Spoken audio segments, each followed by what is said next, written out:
Thank you very much, Gertrude Mongella, for your dedicated work that has brought us to this point.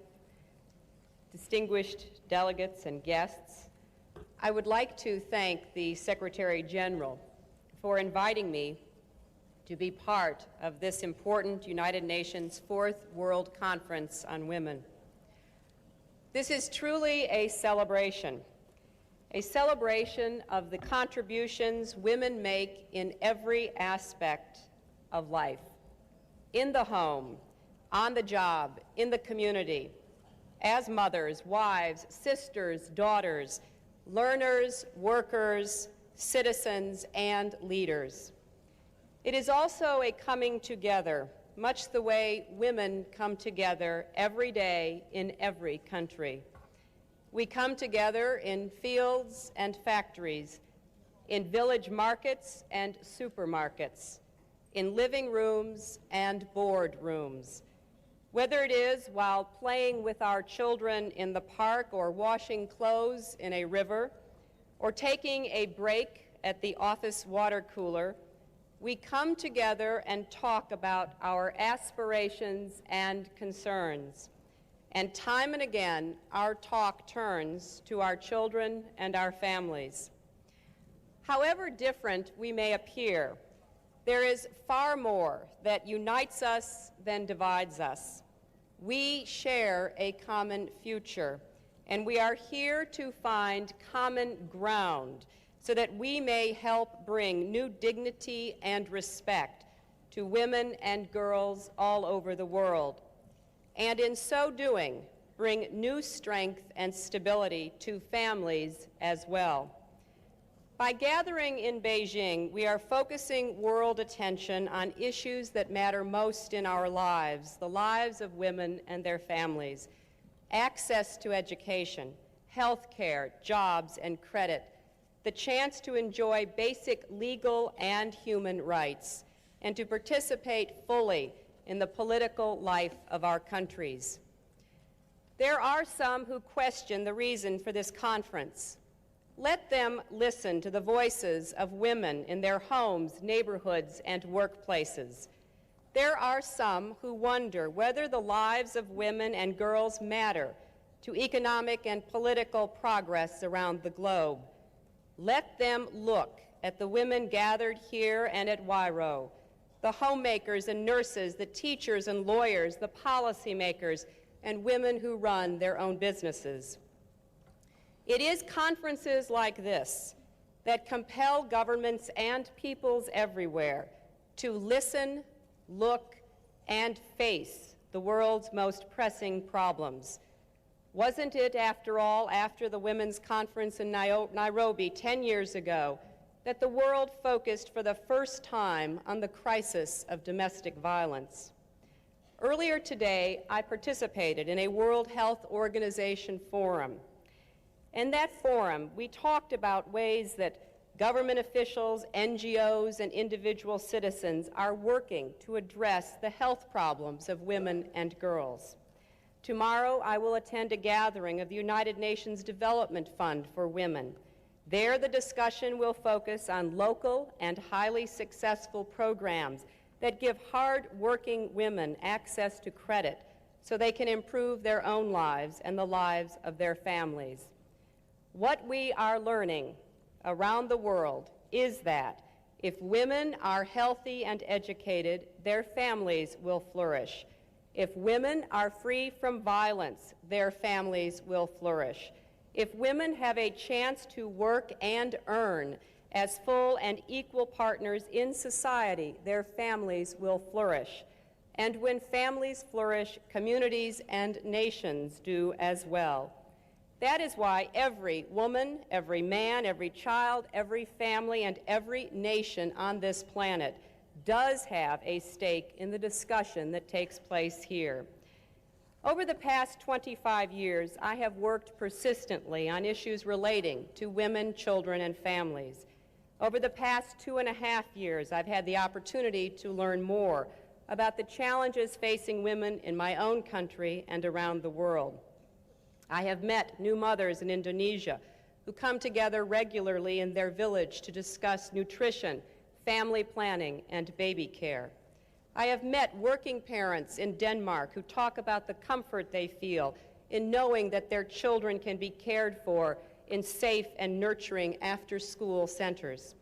I have met women in South Africa who helped lead the struggle to end apartheid and are now helping to build a new democracy.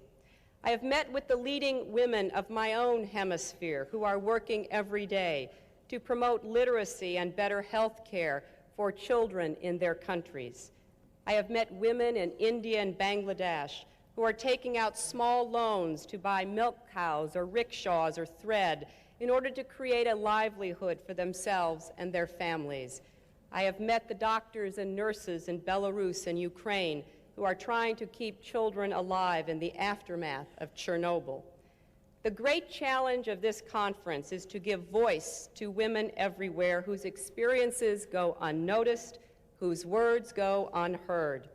Women comprise more than half the world's population, 70% of the world's poor, and 2/3 of those who are not taught to read and write.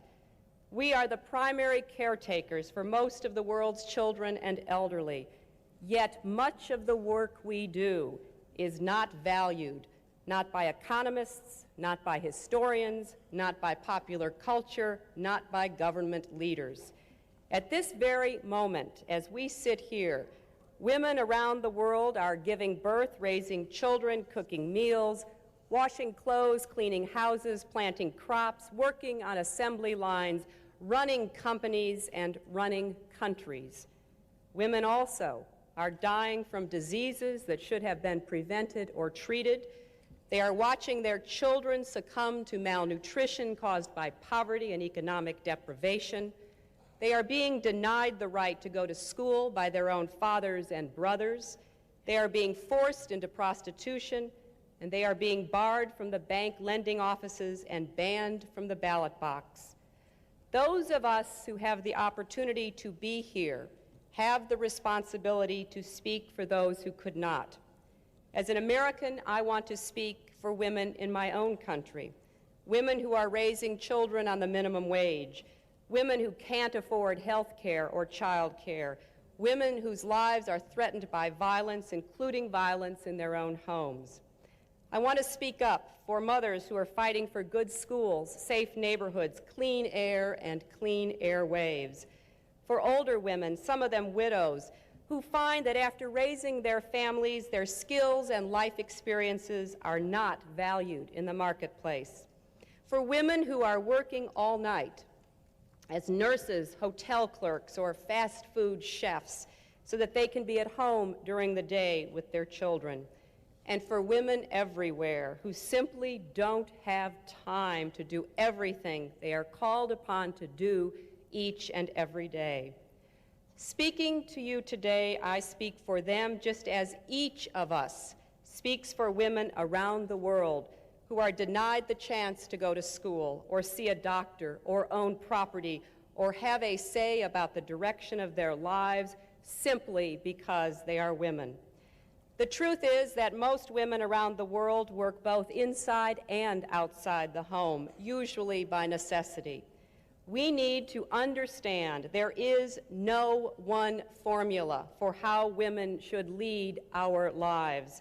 That is why we must respect the choices that each woman makes for herself and her family.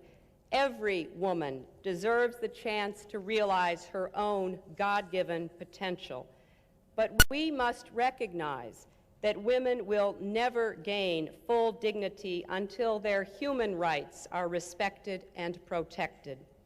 Our goals for this conference to strengthen families and societies by empowering women to take greater control over their own destinies cannot be fully achieved unless all governments here and around the world accept their responsibility to protect and promote internationally recognized human rights. The international community has long acknowledged and recently reaffirmed at Vienna that both women and men are entitled to a range of protections and personal freedoms, from the right of personal security to the right to determine freely the number and spacing of the children they bear.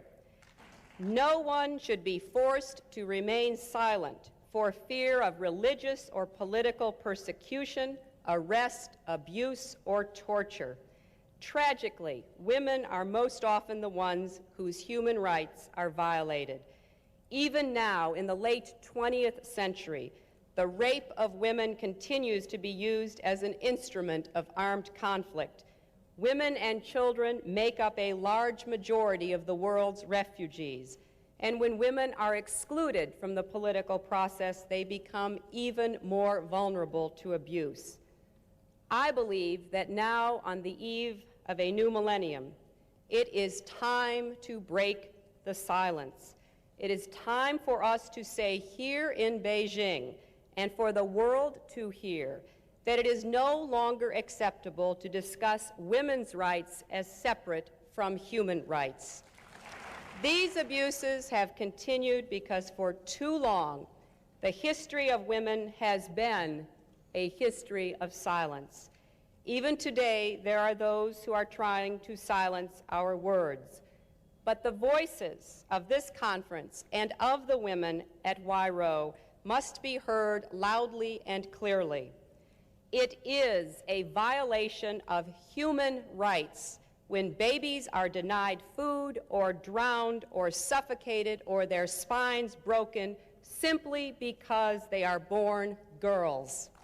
It is a violation of human rights when women and girls are sold into the slavery of prostitution for human greed, and the kinds of reasons that are used to justify this practice should no longer be tolerated. It is a violation of human rights when women are doused with gasoline, set on fire, and burned to death because their marriage dowries are deemed too small. It is a violation of human rights when individual women are raped in their own communities and when thousands of women are subjected to rape as a tactic or prize of war.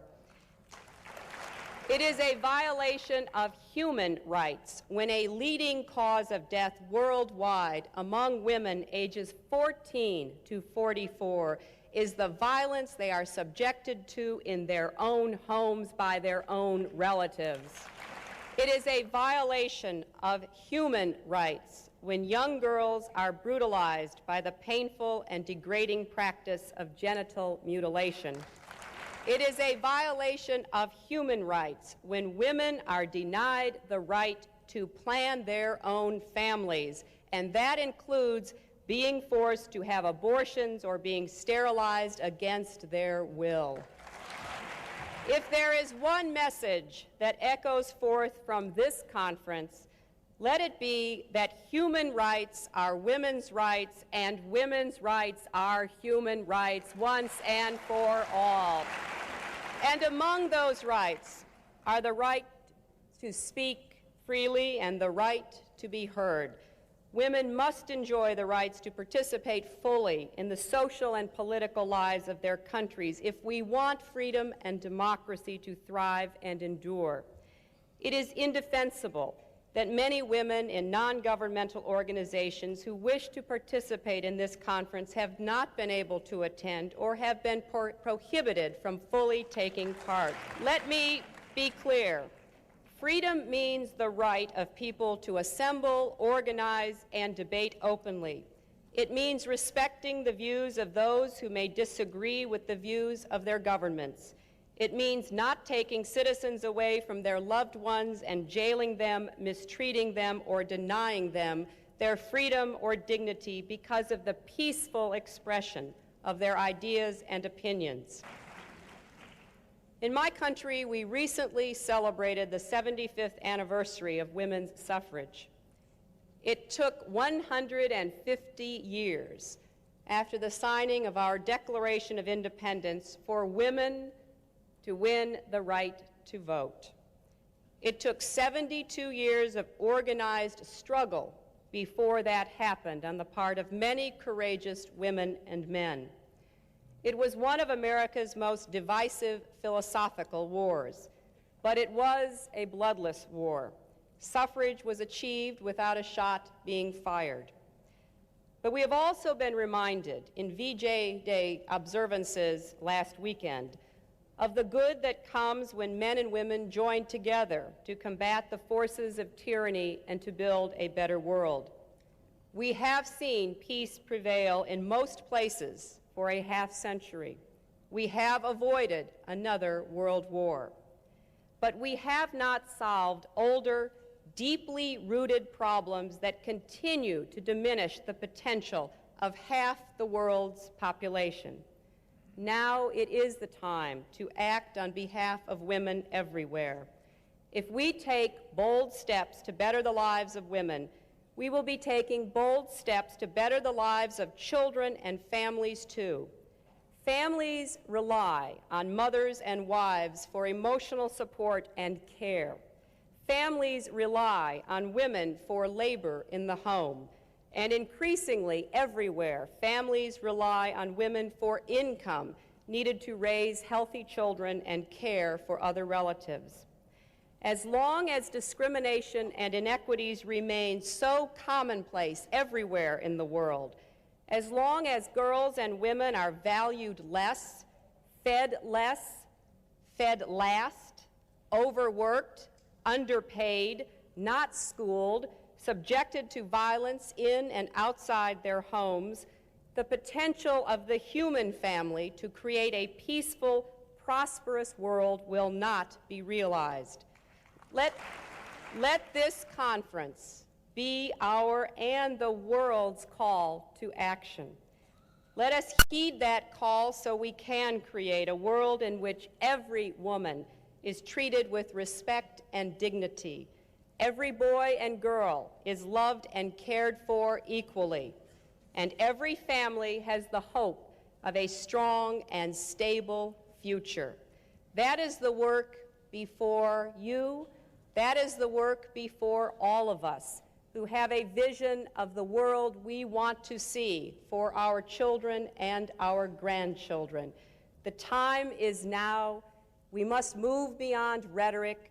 We must move beyond recognition of problems to working together to have the common efforts to build that common ground we hope to see.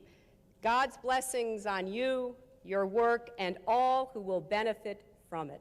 Godspeed, and thank you very much.